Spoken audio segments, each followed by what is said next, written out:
Playing with Power MTG. Powerful cards, powerful formats. Before we get into tonight's game, I wanted to ask a question. Do you have extra cards lying around that you don't use? Want to buy or trade for some extra cards but don't know how to maximize the value? Then you should try out today's sponsor, Card Conduit. Card Conduit is the best service when it comes to selling your extra cards. Don't waste hours trying to find the best buy list price for your cards online. Simply send them to Card Conduit and let them take care of the rest. I have used Card Conduit multiple times already. I always use them to get the best value for my extra cards. I get fair prices for my cards and they save me tons of time. They have three main services. Their standard service lets you send them your unsorted cards of any value. They will sort, grade, and give you the best price for your cards. Their curated service is similar. Send them your unsorted cards worth over $1 in value. They will charge half the fee of the standard service and charge no fee per card. Their sorted service is a great value as well. Choose cards in advance with their selection tool, send them sorted to Card Conduit, and they will grade and buy list them automatically. Save yourself the time of having to send to multiple sites and let Card Conduit do it instead. Their fee is only 2% with no fee per card. They give you the best price for your cards. They work with competitive buy listing partners, including ones not open to the public. Users get an average of 19% more for their collection than they would from any major retail buy list, even with Card Conduit's fees. Card Conduit also optimizes buy listing for card condition as well. Since vendors have different penalties for wear and tear, Card Conduit will find the best buy list priced against the specific condition of the card. So give Card Conduit a try today. If you sign up with my link in the description below or use the promo code POWER, you will also get 10% off of their fees when you use their service. A big thanks to Card Conduit for sponsoring today's video. Now, let's start out by showcasing our fighters this evening. First, we have Zach piloting Niv-Mizzet Perun. This is a control deck that uses Niv to gain card advantage before comboing with Curiosity. Zach's opening hand contains an Island, Urza Saga, Mystical Tutor, Dockside Extortionist, Copy Artifact, Ophidian Eye, and a Frantic Search. Next, we have Cal piloting Nixilis Captive Kingpin. This is a combo deck that uses damage to synergize with its commander to win by beatdown or other one-card combos. Cal's opening hand contains a Lightning Bolt, Ragavan Nimble Pilferer, In the Festivities, Urza Saga, Gutshot, Felwar Stone, and a Sulphurous Springs. After that, we have our Mox Pro patron Brandon piloting Marwyn the Nurturer. This is a storm deck that plays a bunch of elves to make Marwyn huge and use that mana to win the game. Brandon's opening hand contains 3 Forests, Windswept Teeth, Green Sun Zenith, Sylvan Library, and a Boreal Druid. Finally, we have our Mox Pro patron Corey piloting Etali Primal Conqueror. This is a combo deck that looks to generate infinite mana and infinitely cast Etali to exile everyone's libraries. Corey's opening hand contains a Magus of the Moon, Gemstone Caverns, Carplusian Forest, Dockside Extortionist, Imperial Recruiter, Elvish Mystic, and a Copperline Gorge. Without further ado, let's kick off this colossal captivating cankerous clash. Zach had the longest handstand and gets to start us off. But Corey has a pre-game action and puts Gemstone Caverns onto the battlefield, exiling Carplusian Forest. Zach draws a card for turn and plays a Training Center. He passes. Cal draws and plays a Sulphurous Springs. He taps it to help cast Ragavan Nimble Pilferer. He ships the turn. Brandon draws and plays a Windswept Teeth. He cracks it, pays a life, and fetches up a forest onto the battlefield. He casts a Boreal Druid and ends his turn. Corey draws and plays a Copperline Gorge. He casts an Allosaurus Shepherd. He casts Elvish Mystic. He passes. At the end of Corey's turn, Zach casts Mystical Tutor, fetching up a Rapid Hybridization onto the top of his library. Zach draws and plays an Urza Saga, getting its first counter. He gives the turn to Cal. Cal draws and plays his own Urza Saga, getting its first counter. He moves to combat and attacks Corey with Ragavan. Much to Cal's surprise, Corey blocks with Allosaurus Shepherd. Both creatures die, and in his second main phase, Cal casts a Felwar Stone. He ends the turn. Brandon draws and plays a Forest. He casts his commander, Marwyn the Nurturer. He passes the turn. Corey draws and plays a Command Tower. He casts Magus of the Moon. In response, Zach floats a blue. Magus resolves and both Urza Sagas die. Before changing phases, Zach casts Rapid Hybridization targeting Magus. Magus dies and Corey creates a 3/3 Frog Lizard. With nothing else, Corey passes to Zach. Zach draws and plays an Island. He casts Copy Artifact, entering as a copy of Felwar Stone. He ships the turn. At the end of Zach's turn, Cal casts Lightning Bolt, killing Marwyn. Cal draws and casts Strike It Rich. He creates a treasure and passes. Brandon draws and plays a Forest. He casts Sylvan Library. He casts a Green Sun Zenith where X equals 1. He fetches up Aquarian Ranger onto the battlefield, shuffling Green Suns back into his library. He ends his turn. Corey draws and moves to combat. He attacks Cal with his Frizzard. Cal takes it, and in his second main phase, Corey casts Imperial Recruiter. Recruiter enters and he fetches up a Treasonous Ogre into his hand. He gives the turn to Zach. Zach draws and casts Sol Ring. He casts a Dockside Extortionist. Dockside enters and Zach creates 3 treasures. He passes the turn to Cal. Cal draws and casts Wheel of Misfortune. In response, Zach casts Submerge for its alternate cost targeting Boreal Druid. Wheel of Misfortune resolves, Brandon takes 7, then everyone but Corey discards their hand and draws 7. Cal casts Sensei's Divining Top and ends his turn. During his draw step, Brandon draws 2 extra through Sylvan Library, paying 8 life to keep them both. In his main phase, he casts a Mana Crypt. He casts Chrome Ox, imprinting Reclamation Sage. He casts his commander, Marwyn. He casts Finehorn Elves. Marwyn triggers and gets a +1/+1 counter. He ships the turn. Corey draws and casts a Soul Ring. He casts Dockside Extortionist. In response, Cal activates his top, drawing a card and putting top on top. Dockside enters and Corey creates 9 treasures. He casts his commander, Etali, Primal Conqueror. Etali enters, Zach exiles Mystic Remora, Cal exiles Sensei's Divining Top, Brandon exiles Soul's Majesty, and Corey exiles Crop Rotation. Corey casts Mystic Remora from exile. He casts Sensei's Divining Top from exile. He casts Crop Rotation from exile, sacrificing Gemstone Caverns as an additional cost. He fetches up a Gaia's Cradle onto the battlefield. He casts Soul's Majesty from exile, targeting Etali.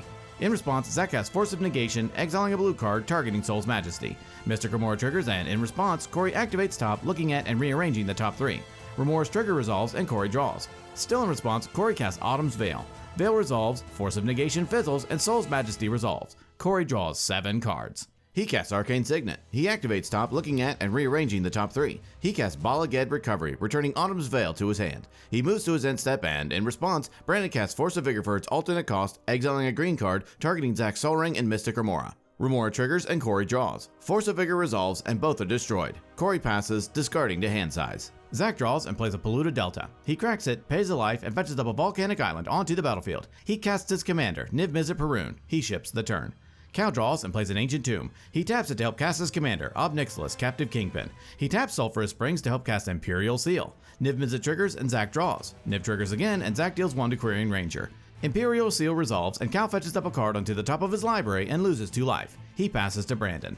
During his upkeep, Brandon wins his Mana Crypt roll. During his draw step, he draws 2 extra through Sylvan Library, paying 4 life to keep 1 extra. In his main phase, he plays a Forest. He casts Collector Roof. In response, Corey casts Red Elemental Blast, targeting Niv-Mizzet.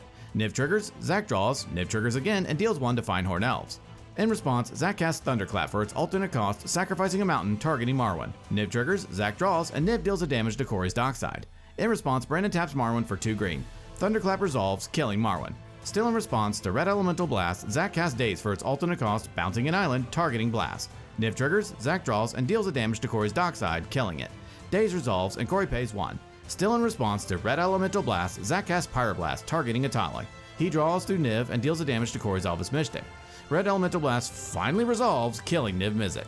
Next, Brandon recasts his commander, Marwyn. He ends his turn. Corey draws and casts Treasonous Ogre. He pays 3 life through Ogre, adding a red. He casts Eternal Witness. Witness enters, and Corey returns Dockside Extortionist to his hand. He moves to combat and attacks Brandon with Etali and his Frizzard. Brandon takes it, and Corey ships the turn. Zach draws and plays a Cephalid Coliseum. He passes, discarding to hand size. Cal draws and plays an Exotic Orchard. He casts Firebrand Archer. He taps his Ancient Tomb to help cast Witchclaw Talisman. Firebrand Archer triggers and deals a damage to Cal's opponents. Nixilis triggers, Cal exiles a snow-covered mountain and puts a +1/+1 counter onto Nixilis. He moves to combat and attacks Corey with Nixilis. Corey takes the hit, and Cal gives the turn to Brandon. During his upkeep, Brandon wins his Mana Crypt roll. During his draw step, he draws 2 extra through Sylvan Library, paying 4 life to keep 1 extra. In his main phase, he plays a Wirewood Lodge. He casts Elvish Mystic. Marwyn triggers and gets a counter. He casts Worldly Tutor. In response, Zach activates Cephalid Coliseum, drawing 3 and discarding 3. Worldly Tutor resolves, and Brandon fetches up an Eternal Witness onto the top of his library. He casts Elvish Visionary. Visionary enters, Marwyn gets a counter, and Brandon draws a card. He taps Marwyn, adding 3 green. He activates Wirewood Lodge, untapping Marwyn. He casts Eternal Witness. Witness enters, targeting Natural Order in Brandon's graveyard. In response, Corey evokes Endurance, exiling a green card. Endurance enters, Brandon puts his graveyard onto the bottom of his library, Endurance is sacrificed, then Eternal Witness fizzles. Next, Brandon casts Wirewood Symbiote. He activates Symbiote, bouncing Elvish Visionary, untapping Marwyn. He recasts Elvish Visionary, drawing a card and putting a 1/1 counter on Marwyn. He casts Llanowar Elves, putting a counter on Marwyn. He passes the turn. Corey draws and pays 3 life through Ogre, adding a red. He activates Castle Garenbrig, adding 6 green. He pays 6 life to activate Etali, transforming it into Etali, Primal Sickness. He moves to combat and attacks Cal with Etali and Brandon with Treasonous Ogre, Imperial Recruiter, and the Frizzard. In response, Brandon activates Wirewood Symbiote, bouncing Elvish Visionary to untap Marwyn. He blocks over with Marwyn, Recruiter with Collector Oof, and the Lizard with Eternal Witness. Cal declares no blocks, and then dies to Infect. In his second main phase, Corey plays Beseiju, who endures. He ships the turn to Zach. Zach draws and plays a Command Tower. He passes. At the end of Zach's turn, Corey casts Force of Vigor, exiling a green card, targeting Sylvan Library and Zach's Felwar Stone. In response, Brandon activates Wirewood Symbiote, bouncing Elvish Mystic, targeting Marwyn. In response, Zach casts Snap, bouncing Marwyn and untapping 2 lands. Force resolves, destroying Sylvan Library and Felwar Stone. The turn moves to Brandon. During its upkeep, Brandon wins his Mana Crypt roll. He draws and recasts Marwyn. He casts Elvish Visionary. He draws a card and puts a counter on Marwyn. He plays a Forest for turn. He casts Elvish Mystic, putting a counter on Marwyn again. He ends his turn. Corey draws and moves to combat. He attacks Brandon with Etali and Zach with Eternal Witness and the Lizard. Corey blocks with Marwyn, Elvish Visionary, Collector Oof, and Llanowar Elves. Then they both take the hit and Brandon gains 4 poison counters. In his second main phase, Corey casts Soulless Jailer. He casts Dockside Extortionist. Extortionist enters and Corey creates 2 treasures. He gives the turn to Zach. Zach draws and plays an island. He casts Gilded Drake. In response, Corey casts Autumn's Veil. In response, Zach casts an Offer You Can't Refuse. Veil is countered and Corey creates 2 treasures. Gilded Drake resolves and exchanges control of Etali. Zach passes. During his upkeep, everything hinges on Brandon's Mana Crypt roll. He rolls, loses, takes 3, and dies. The turn moves to Corey. Corey draws and moves to combat. He attacks Zach with the Lizard, Eternal Witness, Gilded Drake, and Dockside. Zach blocks Witness with his Dockside and takes the rest. Corey ends his turn. Zach draws and casts Curiosity, targeting Etali. He moves to combat and attacks Corey with Etali. Corey blocks with Soulless Jailer and takes 7 and gets 7 poison counters. Curiosity triggers and Zach draws. In his second main phase, Zach plays an island. He casts a Trinket Mage. He fetches up a Jeweled Lotus into his hand. He casts Jeweled Lotus. He passes. Corey draws and casts Vexing Shusher. He moves to combat and attacks Zach with everything. Zach blocks Dockside with Trinket Mage and takes the rest. Corey gives the turn back to Zach. Zach draws and moves to combat. He attacks Corey with Etali, killing him, and Zach wins the game. In this game, Cal's opening hand contains a Grape Shot, Jeweled Lotus, Tainted Pact, Mana Vault, Swamp, Dark Ritual, and a Scalding Tarn. Brandon's opening hand contains a Soul Ring, Sylvan Library, Worldly Tutor, Wooded Foothills, Court of Calling, Beseiju Who Endures, and his London Mulligan is a Utopia Sprawl. Corey's opening hand contains a Tybalt's Trickery, Sylvan Library, Command Tower, and his London Mulligans are Windswept Heath, Shatterskull Smashing, and a Gamble. Zach's opening hand contains an Arid Mesa, Island, Trading Center, Copy Artifact, Rapid Hybridization, Fierce Guardianship, and an Offer You Can't Refuse. And Cal gets to start us off. Cal draws for turn and plays a Scalding Tarn. He cracks it, pays a life, and fetches up a Badlands onto the battlefield. He casts a Jeweled Lotus. He casts Dark Ritual, adding 3 black. He casts his commander, Nixilis, Captive Kingpin. He casts a Mana Vault. He casts Imperial Seal. He fetches up a card onto the top of his library and loses 2 life. With an explosive turn 1 complete, Cal passes to Brandon. Brandon draws and plays a Wooded Foothills. He cracks it, pays a life, and fetches up a forest onto the battlefield. Nixilis triggers, Cal exiles an Ad Nauseam, and puts a +1/+1 counter onto Nixilis. Brandon casts a Soul Ring. He ships his turn. Corey draws and plays a Command Tower. He casts a Soul Ring. He gives the turn to Zach. Zach draws and plays a Training Center. He passes the turn. Cal draws and plays a Swamp. He casts Ad Nauseam from exile. In response, Zach casts an Offer You Can't Refuse. Ad Naus is countered, and Cal creates 2 treasures. Next, Cal casts Grape Shot, targeting each opponent. They each take 1, and Nixilis triggers 3 times. Cal exiles Opposition Agent, Cursed Mirror, and Goblin Engineer, putting a counter onto Nixilis each time. He moves to combat and attacks Corey with his Nixilis. Corey takes the hit, and Cal ends his turn. Brandon draws and plays Beseiju, Who Endures, as his land for turn. He casts Utopia Sprawl, enchanting his forest, choosing green as it enters. He casts his commander, Marwyn the Nurturer. He casts Worldly Tutor. He fetches up a Quirion Ranger onto the top of his library. He ships the turn. Corey draws and plays a Copperline Gorge. He casts Sylvan Library. He passes. Zach draws and casts Preordain. He scries 2 and draws a card. He plays an island for turn. He gives the turn to Cal. During his draw step, Cal takes a damage through his Mana Vault. He plays an Urza Saga, getting its first counter. He moves to combat and attacks Brandon with Nixilis. Brandon takes it, and Cal ships the turn. Brandon draws and casts Quirion Ranger. Marwyn triggers and gets a +1/+1 counter. He casts Sylvan Library. He ends his turn. During his draw step, Corey draws 2 extra through Sylvan Library, paying 8 life to keep them both. He plays a Mountain for turn. He casts Survival of the Fittest. He gives the turn to Zach. Zach draws and plays an Arid Mesa. He passes to Cal. At the end of Zach's turn, Cal casts Tainted Pact. He exiles cards from the top of his library until he reveals Cataract Parasite, putting it into his hand. The turn moves to Cal. During his draw step, Cal takes a damage through his Mana Vault. In his first main phase, Urza Saga gets another counter. He casts Cataract Parasite. He moves to combat and attacks Zach with Nixilis. Zach takes it, and in his second main phase, Cal casts Firebrand Archer. Before Cal moves phases, Zach responds by cracking his Arid Mesa, paying a life, and fetches up a Volcanic Island onto the battlefield. Nixilis triggers, Cal exiles a Wooded Foothills, and puts a +1/+1 counter onto Nixilis. Then Cal moves to his end step, the cards stay in exile permanently through Nixilis, and the turn moves to Brandon. During Brandon's draw step, Sylvan Library and Cataract Parasite trigger. Brandon takes a damage, Nixilis triggers, Cal exiles Feed the Swarm, and gets a counter. Then Brandon draws 2 extra through Sylvan Library, paying 8 life to keep them both. Cataract Parasite triggers twice, dealing 2 to Brandon. Nixilis triggers twice, getting 2 counters, and Cal exiles Faithless Looting and a Reckless Fireweaver. In his main phase, Brandon casts Scale Up, targeting Marwyn. In response, Zach hard casts Fierce Guardianship, targeting Scale Up. In response, Brandon convokes Chord of Calling where X equals 1. In response, Zach casts Force of Negation, exiling a blue card, targeting Chord. Force counters and exiles Chord, and Fierce counters Scale Up. Next, Brandon casts Llanowar Elves. Marwyn triggers and gets a 1/1 counter. With his plans foiled, Brandon passes. At the end of Brandon's turn, Corey activates Survival of the Fittest, discarding Dualcaster Mage and fetching up a Dockside Extortionist into his hand.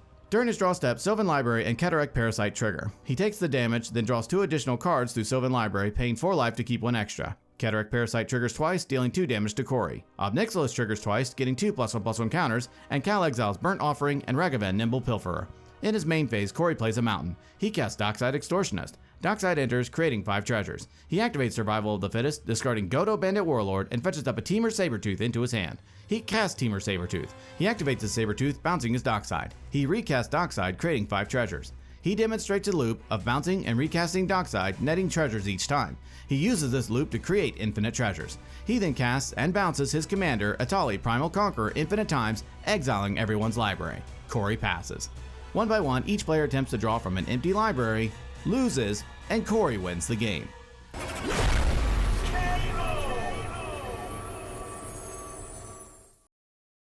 Ladies and gentlemen, what a fun set of games tonight. Congrats to Zach and Corey on their wins. In Game 1, Zach stole the game right from Corey thanks to Gilded Drake and then proceeded to kill him with his own commander. In Game 2, Corey went after the win after 2 win attempts had already been stopped and Zach had spent his interaction. The most valuable card in tonight's games, sponsored by Luxury Playstyle, goes to Etali, Primal Conqueror. It had a massive impact in the first game, casting 3 spells with the front side and killing everyone with the back side. In the second game, it showed its ability to win with a classic Gruul combo of Dockside and Sabertooth. It's an interesting new commander that gives Gruul both card advantage and an infinite mana sink in the command zone. Well, that about wraps it up for this episode. Tune in next time when we duke it out to see who will be king of the competitive EDH table. Thank you so much for watching, and we will see you next time.